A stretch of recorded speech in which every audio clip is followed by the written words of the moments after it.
And I'll just say like in advance that I do have to leave at like 11:55 or so for another presentation. I'm actually getting paid for it. Very exciting. Good. Life good. As usual, I just wanted to say that this is taking place for me on the territories of the Squamish, the Musqueam, and the Tsleil-Waututh people. And I recommend that you also look at the nations and people who you live with.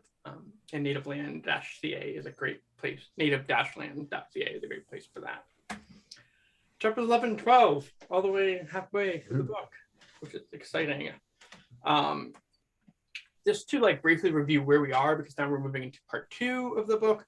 We've gone over availability, which I was painful, but I really do think chapter 2 has been much more exciting and relevant for me. And I almost wish we had started with it, but I also think it might have been too confusing to start with it, because she still has this kind of regularized outline where she's going like talking about the concept of the chapter, and then it's talks about the challenge of the chapter, then it talks about like some of the things that are worth considering, then it talks about like how to apply these things, then it talks about the history or like the process of it. So it might have been confusing to start it that way, but I do think this will hopefully be the most useful part of the book.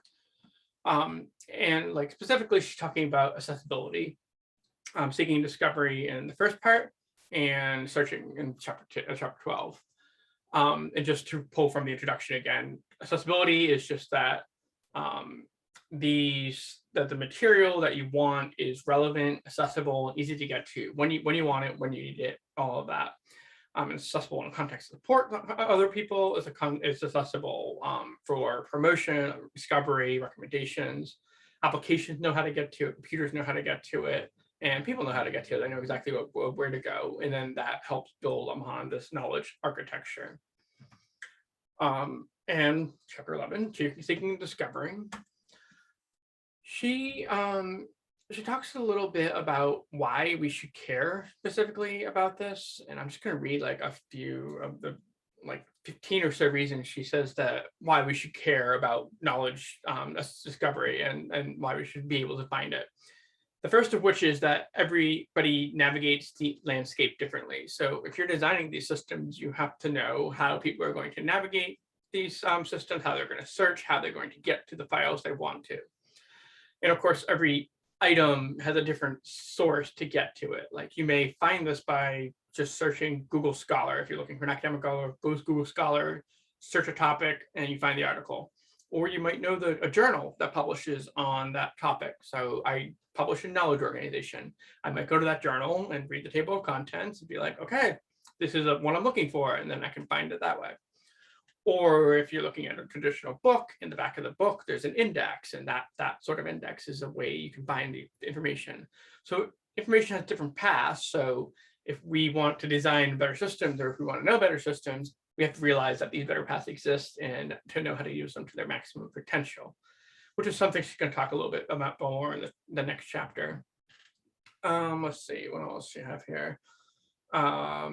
People have different capacities for seeing and absorbing what's on the landscape.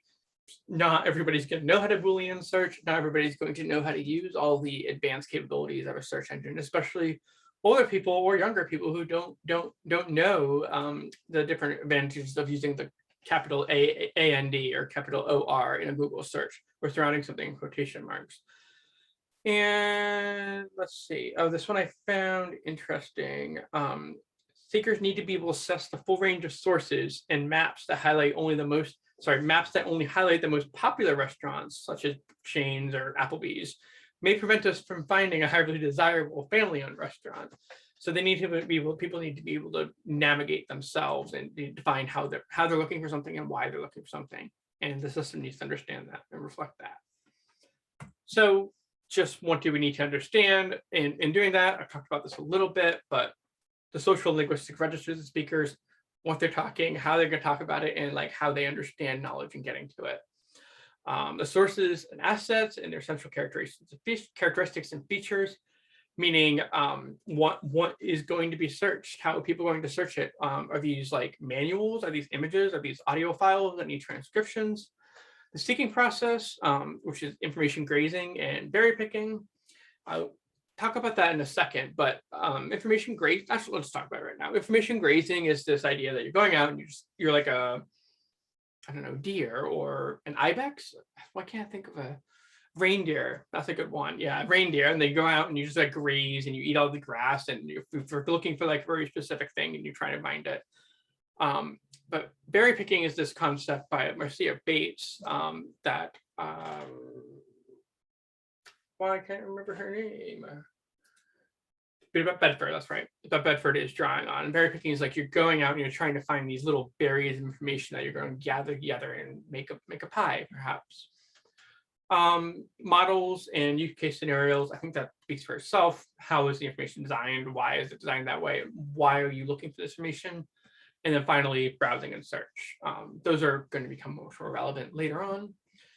The other part of this chapter I thought that was really interesting and worth pulling out was this. Wow, I didn't know it was going to do that. This timeline thing that she talks about towards the end, and I think I can just pull it up too. It is. Wow. Okay. Here we go. So it's like this phase of like how people are going to search things, or how people have searched things over time, and how people learn to search things better.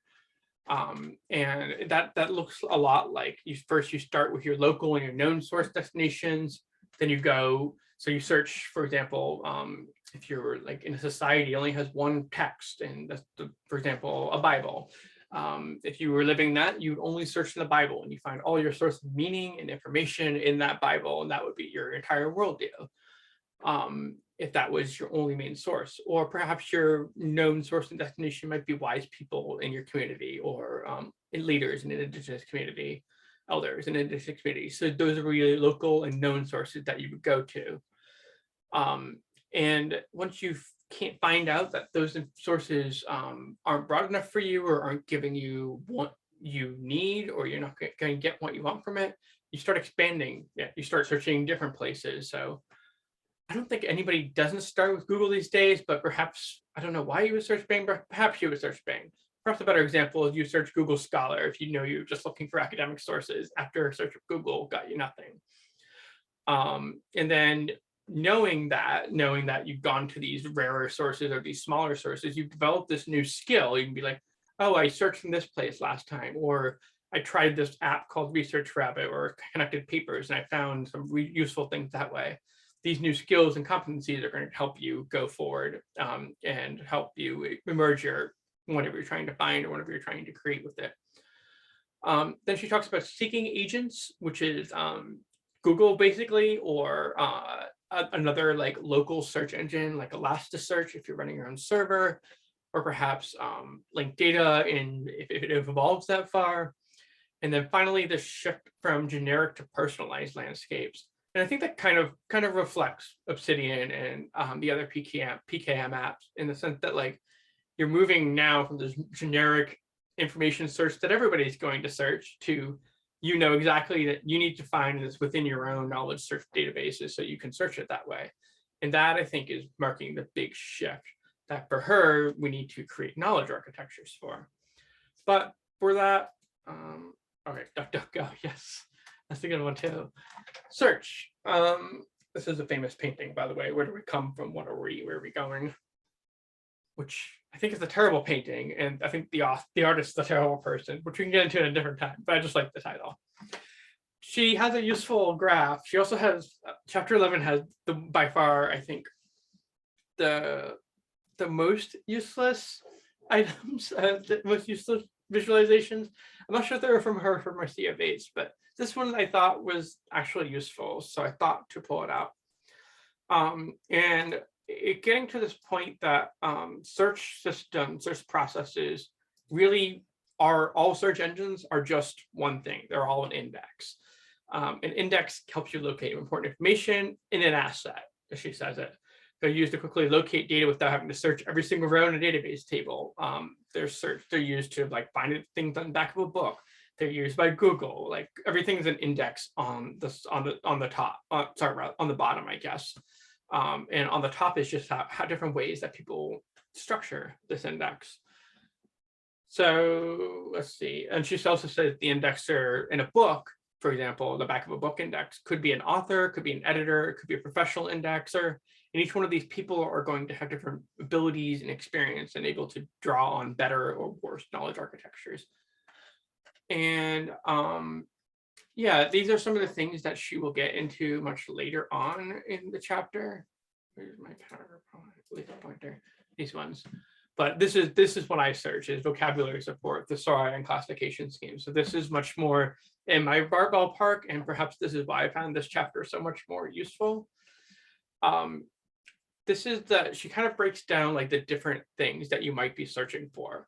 And the first thing worth knowing is that the reason it's the green is that when you're searching for explicit knowledge, those sort of things that are like author, title, publisher, date, things that used to be on the back of catalog cards, those are easy to find. You can find them. They're very easy to find, search for them, very easy to locate them. And Google, for example, already targets all that. All these text things are very well indexed and searched. Oh, I just said Google, so it beeped. But the things in red here are the things that she argues that we search engines and us as knowledge architects do not have a good way of structuring or searching for. Example of that would be network knowledge. When you try to search in her example, of course, is a corporation, but somebody trying to find, somebody told me this thing once and it was like a useful way of fixing the problem, but I don't know where they said it. They said on the internal Slack. Well, why can't I search the internal Slack while I'm also searching the company's knowledge repository? Another example she gives is procedural knowledge, such as training manuals. These are things that you often get in your first day of work, but then you never reference them again, even though they might actually have useful information and you have to go back to them. Cultural knowledge is, again, the kind of example of photographs, audios, that sort of thing that's not well indexed or processed, does not have a transcript, for example. And then finally, human capital. And the human capital for her is much more like, we're just searching for an idea and we're searching for like trying to develop a workforce or trying to develop our own research. It's just a starting place, but search engines don't really do very good if you search for an idea. If I were to Google and just type index or indexing or classification, the results are just a mess. So you need to think of we need to think through how we construct ideas in our own knowledge bases. Finally, again, the timeline fancy thing. She has this history of how search has evolved, which I thought was useful to see as somebody who doesn't do much with searching in information science. But again, the same sort of example, if you only had that Bible, that's the only thing you'd be able to search. Or if you only had one or a few books, or if you only had a library, that's the only thing you can search. And if you want to search something else, you have to go someplace else. Catalog searches when you have a much broader catalog. You can search multiple books at a time. You can search multiple people, or you can ask multiple people at a time. You can look at multiple photos very easily and figure out which photo is the most relevant. A lot of things we take for granted now, but like are pretty overwhelming when you think about the grand scheme of history. Finally, multifaceted in catalog searches is when you can finally search lots of libraries and lots of institutions.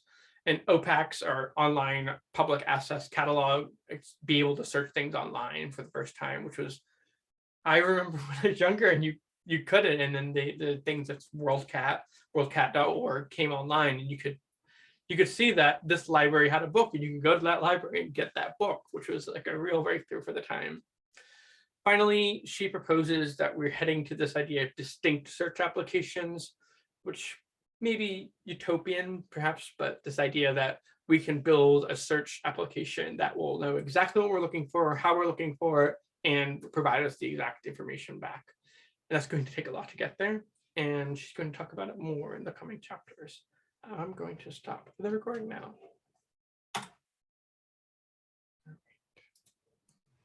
Thanks, Pete.